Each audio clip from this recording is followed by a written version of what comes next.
Good morning, student. Today, I will teach you industry and trade in Indian economic development. Okay, in previous class, we have seen the agriculture. Now today, industry and trade. In 5-year plan, I have already told you, first 5-year plan में agriculture sector पे बहुत emphasise किया गया क्योंकि वो Herald Domar model पे establish किया गया था और हेराल्ड डोमर साहब ने फर्स्ट 5-year प्लान में एग्रीकल्चर सेक्टर के बूम के लिए सारे प्लान को बनाया था। उसमें इंडस्ट्री सेक्टर को उन्होंने छोड़ दिया था, यानी कि इंडस्ट्री सेक्टर को बहुत ज्यादा उन्होंने एम्फेसाइज नहीं करा, जैसे चल रहा था वैसे ही उन्होंने उसको रहने दिया और उस पर कोई भी ध्यान नहीं दिया, उसके लिए कोई भी प्लान नहीं बना। और हमें पता है कि कॉलोनियल रूल के टाइम में हमारे यहाँ कोई खास इंडस्ट्री डेवलपमेंट नहीं हुआ। क्यों? क्योंकि ब्रिटिशर्स चाहते ही नहीं थे कि हमारे यहाँ इंडस्ट्री डेवलप। वो भारत को बस रॉ मटेरियल के लिए यूज करते थे कि भारत से वो रॉ मटेरियल को लेते थे लंदन में ले जाके, क्योंकि वहां पे सबसे पहले इंडस्ट्री रेवोल्यूशन आया था, वहां पे बहुत सारी इंडस्ट्री सेटअप हो गई थी। उसके लिए रॉ मटेरियल कहां से मिलेगा? तो रॉ मटेरियल ये इंडिया से ही लेते थे। क्लियर है? तो उन्होंने यहाँ के इंडस्ट्री को बहुत ज्यादा आगे नहीं बढ़ाया, तो इंडस्ट्री वैसे ही हमारी डाउन टू अर्थ थी। और जब हम आजाद हुए तो इंडिपेंडेंस के टाइम में भी हमने जो 5-year प्लान बनाया, फर्स्ट 5-year प्लान में हमने एग्रीकल्चर सेक्टर को बहुत एम्फेसाइज किया, इंडस्ट्री सेक्टर को बिल्कुल कुछ नहीं किया। और नतीजा आया कि फर्स्ट 5-year प्लान में हमने इंडस्ट्री सेक्टर को ऐसे ही छोड़ दिया था, तो वो सेक्टर और डाउन टू अर्थ चला गया और एग्रीकल्चर सेक्टर में भी बहुत ज्यादा बूम देखने को नहीं मिला। क्यों? क्योंकि एग्रीकल्चर सेक्टर्स की अपनी बहुत सारी लैकनेस थी, जो एग्रीकल्चर सेक्टर में हम लोग डिस्कस कर चुके हैं कि हम बहुत पुराने टेक्नोलॉजी को यूज कर रहे थे, इस वजह से हमारे यहाँ सरप्लस प्रोडक्शन नहीं हो पा रहा था, प्लस हमारी जो सीड्स थी या फर्टिलाइजर था उसको हम शुरू में बहुत कम यूज कर रहे थे, इस वजह से हमारा प्रोडक्शन नहीं हो पा रहा था। तो कुल मिला के एग्रीकल्चर सेक्टर भी फर्स्ट 5-year प्लान में हमें बहुत ज्यादा नहीं रिस्पांस दिया और इंडस्ट्री सेक्टर को हमने छोड़ ही दिया था, इसलिए वो भी रिस्पांस बहुत नहीं दिया। सेकंड 5-year प्लान महालोनिवास मॉडल पे एस्टैब्लिश किया गया था और उन्होंने महालोनिवास साहब ने इंडस्ट्री सेक्टर के इंपॉर्टेंस को समझते हुए उन्होंने सेकंड में उद्योगों के, यानी कि जो जितने भी हैवी इंडस्ट्री थे उनके एस्टैब्लिशमेंट पे बहुत जोर दिया और सेकंड 5-year प्लान में इंडस्ट्री सेक्टर पे सारे प्लान्स बनाए गए, क्योंकि इंडस्ट्री सेक्टर एक ऐसा सेक्टर था जो एम्प्लॉयमेंट भी दे सकता था और आउटपुट भी दे सकता था, जिससे हमारी जीडीपी भी ग्रो कर सकती। क्लियर है? तो उस टाइम उन्होंने 5-year प्लान में जब जोड़ दिया तो फिर जरूरत महसूस हुई कि ये जो हमारा इंडस्ट्री सेक्टर है जो इस समय बिल्कुल खत्म हो चुका है, क्योंकि अंग्रेजों ने कुछ किया नहीं और हमने उस पर आजाद होने के बाद ध्यान दिया नहीं। तो हुआ कि जब सेकंड 5-year प्लान में इन्होंने बहुत एम्फेसाइज किया, उस पर बहुत सारे प्लान्स बनाए, तो इंडस्ट्री के लिए एक नया पॉलिसी बनाया गया जिसे इंडस्ट्रियल पॉलिसी 1956 बोला जाता है। 56 का मतलब वो 56 में ही आए। क्लियर है? और इसमें इंडस्ट्री के बूम के लिए बहुत सारे रूल्स बनाए और मैंने आपको पहले ही बताया है कि हमारी इकोनॉमी कैसी इकोनॉमी है। हम जब इंडिपेंडेंस के टाइम में हमारे सामने बहुत सारे ऑप्शन थे, कैपिटलिस्ट था, फिर सोशलिस्ट था, कम्युनिज्म था और मिक्स्ड था। हमने कौन सी इकॉनमी को चूज किया? हमने मिक्स्ड इकॉनमी को चूज किया।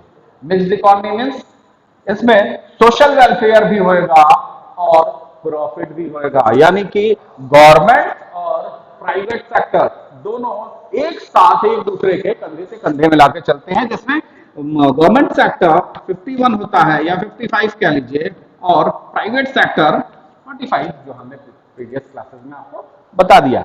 तो हम यहाँ पे मिक्स्ड इकॉनमी है, तो हमने जो इंडस्ट्रियल पॉलिसी लाई वो अपने इकोनॉमी के हिसाब से ही लाया, और उस इंडस्ट्रियल पॉलिसी 1956 में हमने इंडस्ट्री और ट्रेड को अपलिफ्ट कराने के लिए, बूम कराने के लिए जो पॉलिसी लाई, उसमें 3 इंपॉर्टेंट फैक्ट्स को रखा।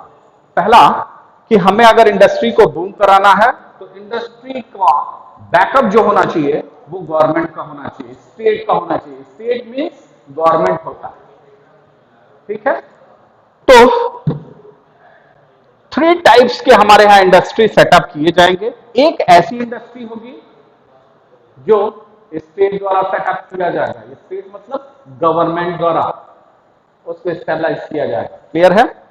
दूसरी इंडस्ट्री ऐसी होगी जिसमें प्राइवेट उस इंडस्ट्री को स्टेबलाइज करेंगे, बट किसके हेल्प से? स्टेट के हेल्प से, यानी कि वो स्टेट के एक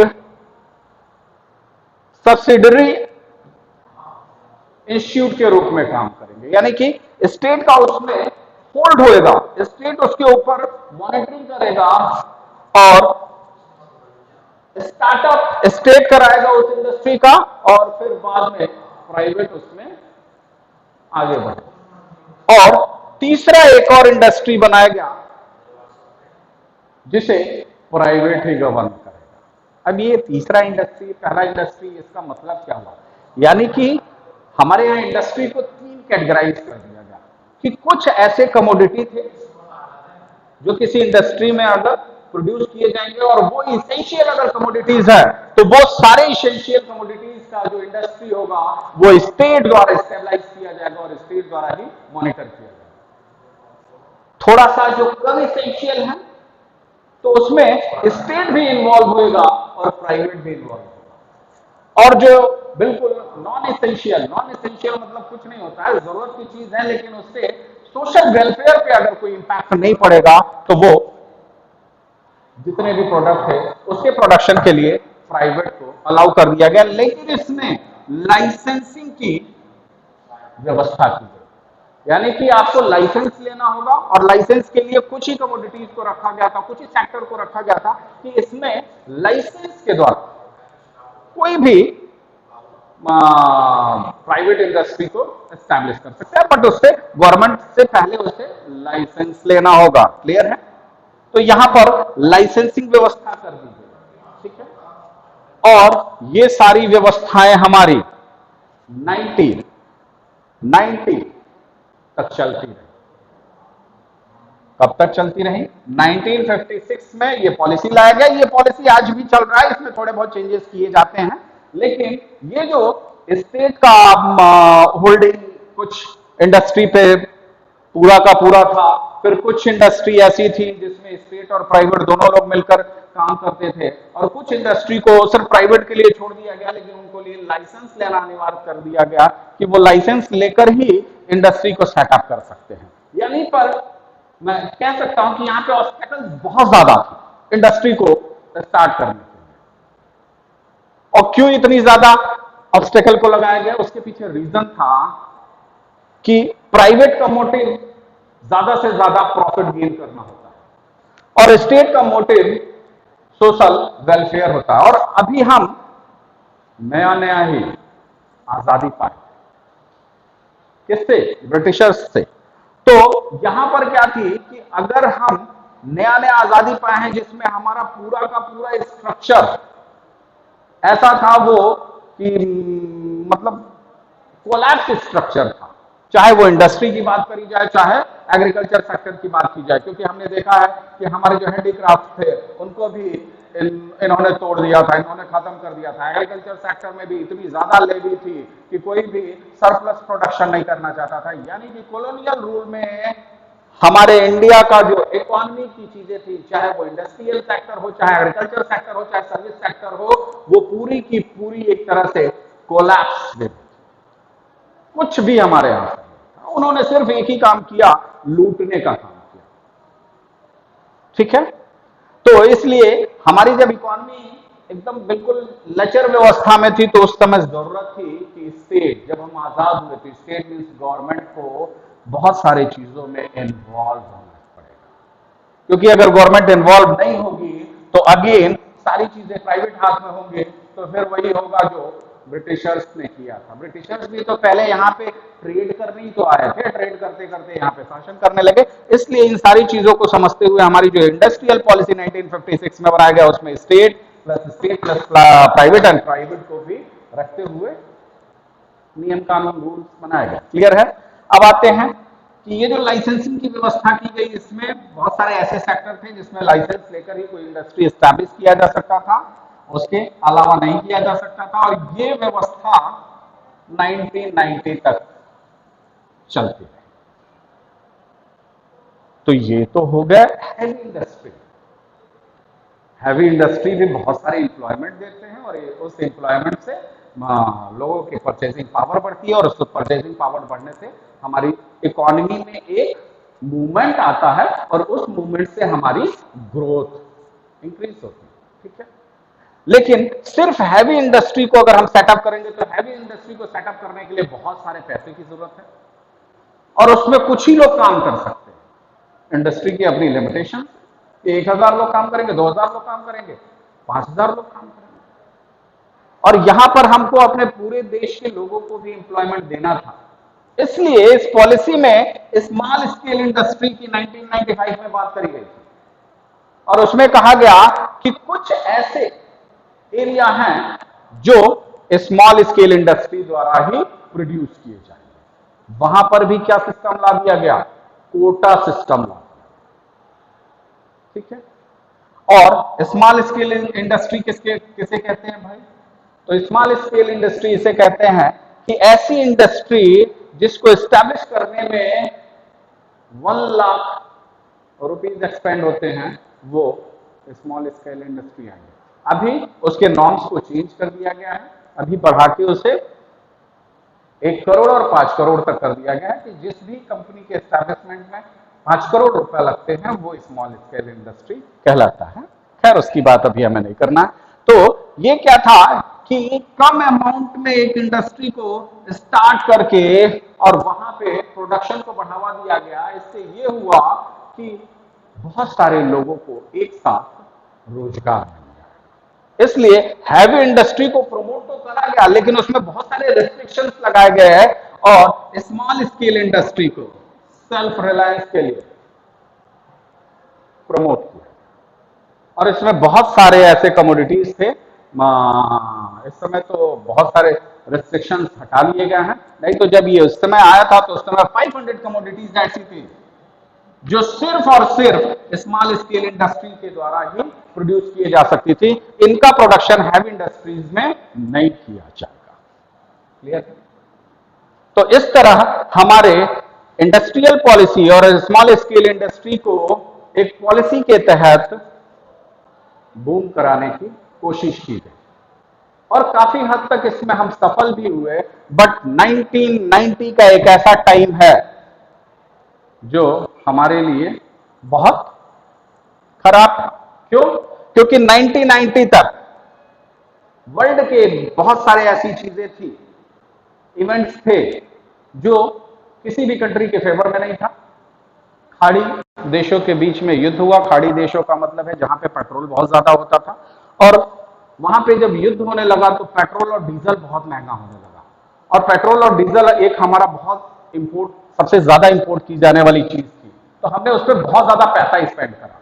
और 90 तक आते आते ये कंडीशन हो गई कि हमारे देश में फॉरेन रिजर्व जो था वो सिर्फ 15 डेज के फूड ग्रेन के लिए रह गया। यानी कि हमारे देश में इतना ही पैसा था कि हम उससे पूरे देश को 15 दिन फूड ग्रेन दे सकते थे, अनाज दे सकते थे। उसके बाद फिर हमारा पूरा का पूरा देश दिवालिया हो जाता। हमारी पॉलिसी ऐसी थी, थोड़ी सी पॉलिसी में भी कमी थी, और प्लस इंटरनेशनल चीजें भी ऐसी हो गई कि फिर हमारी इकोनॉमी कोलैप्स की तरफ आ गई। इसीलिए हमारा जो पहला चैप्टर है वो 1950 इंडियन इकोनॉमी 1950 टू 1990 तक ही पढ़ा जाता है। क्यों? क्योंकि 1990 के बाद हमारे इकोनॉमी में बहुत सारे ट्रिमेंडस चेंज आए। मनमोहन सिंह उस समय फाइनेंस मिनिस्टर थे और उन्होंने एक एलपीजी मॉडल आया, लिबरलाइजेशन, प्राइवेटाइजेशन एंड ग्लोबलाइजेशन, और इससे हमारी इकोनॉमी बहुत तेजी से बूम करी और आज कंटिन्यूसली हम लोग बूम करते हुए जा रहे हैं। ठीक है, तो 1990 तक हमारी जो ये पॉलिसी थी, इसमें हैवी इंडस्ट्री को भी बूम कराया गया था, स्मॉल स्केल इंडस्ट्री को भी बूम कराया गया था। स्मॉल स्केल इंडस्ट्रीज के लिए फिक्स कर दिया गया था कि बहुत सारी कमोडिटीज का प्रोडक्शन सिर्फ ये स्मॉल स्केल इंडस्ट्री करेंगे, और स्मॉल स्केल इंडस्ट्री उसे कहते हैं जिसमें 1 लाख, जिसे बढ़ा के बाद में 5 लाख कर दिया गया था का इन्वेस्टमेंट किया गया है। तो वो अगर इससे ज्यादा इन्वेस्टमेंट किया गया है तो वो हैवी इंडस्ट्री हो जाएगी, और फिर वो इस कमोडिटी का प्रोडक्शन नहीं कर सकेगी जो इसके लिए रिजर्व किया गया। क्लियर है? तो इस तरह सोशल वेलफेयर को लेते हुए इकोनॉमी के ग्रोथ कराने के लिए हमारी इंडस्ट्रियल पॉलिसी लाई गई, जिसमें लाइसेंसिंग रखा गया, कोटा फिक्स किया गया, और स्टेट का भी उसमें इन्वॉल्वेशन को बढ़ावा दिया गया, और इस तरह हमारी इंडस्ट्री को सेकेंड 5 ईयर प्लान से बूम करने की कोशिश की गई, और इसमें बहुत हद तक हमें सफलता भी मिली। लेकिन 1990 का एक ऐसा टाइम था जो हमारे लिए बहुत ही क्रूशियल है। ठीक है, जिसकी चर्चा हम नेक्स्ट चैप्टर में करेंगे। तो ये है हमारा इंडस्ट्री एंड ट्रेड। हमारा फॉरेन ट्रेड भी क्या था कि हम फॉरेन से बहुत सारी कमोडिटीज को इंपोर्ट करते थे और उस पर हमारा बहुत सारा पैसा खर्च होता था। तो फॉरेन ट्रेड में भी हमने बहुत सारे रूल्स लाया कि उसके ऊपर हम टैरिफ लगा देते थे बहुत सारे, कि जो भी बाहर से, विदेशों से, फॉरेन से, कंट्री से हमारी जो कमोडिटीज आती थी उस पर हम हैवी ड्यूटी इंपोर्ट करते थे कि उनकी कॉस्टिंग बढ़ जाएगी। उनकी कॉस्टिंग बढ़ने से हमारे यहाँ उनकी डिमांड कम हो जाएगी, और फिर हमारे ही इंडस्ट्री उसी सेम कमोडिटी को प्रोड्यूस करेंगे, तो उनपे जितना उनकी कॉस्टिंग आएगी उससे कम कॉस्टिंग पे अगर हमारे यहाँ की इंडस्ट्री उसी प्रोडक्ट को देते हैं तो इससे हमारा सेल्फ रिलायंस भी बढ़ेगा, और दूसरा हमारे यहाँ इंडस्ट्री सेक्टर भी मजबूत होगा। तो ट्रेड में हम बढ़ावा देने के लिए कि एक्सपोर्ट मैक्सिमम करें, यानी कि अपना आयात बढ़ाएं दूसरे देशों को, हम अपने कमोडिटीज को भेजेंगे। क्लियर है? इंपोर्ट को यहाँ पे डिस्करेज करा गया, एक्सपोर्ट को इंकरेज किया गया। इंपोर्ट को डिस्करेज करने के लिए बहुत सारे हैवी टैक्स लगाया गया, उस पर टैरिफ्स लगाए गए। एक्सपोर्ट को इंक्रीज करने के लिए क्या किया गया कि हमारे यहाँ इंडस्ट्री को बहुत बढ़ावा दिया गया, स्मॉल स्केल इंडस्ट्री में प्रोडक्शन को ये किया गया, और इस तरह हमारा एक इंडस्ट्री एंड ट्रेड का डेवलपमेंट हो। क्लियर है? तो आज के लिए यहीं तक। इसमें कोई दिक्कत हो तो आप बेहिचक पूछ सकते हैं। Thank you class.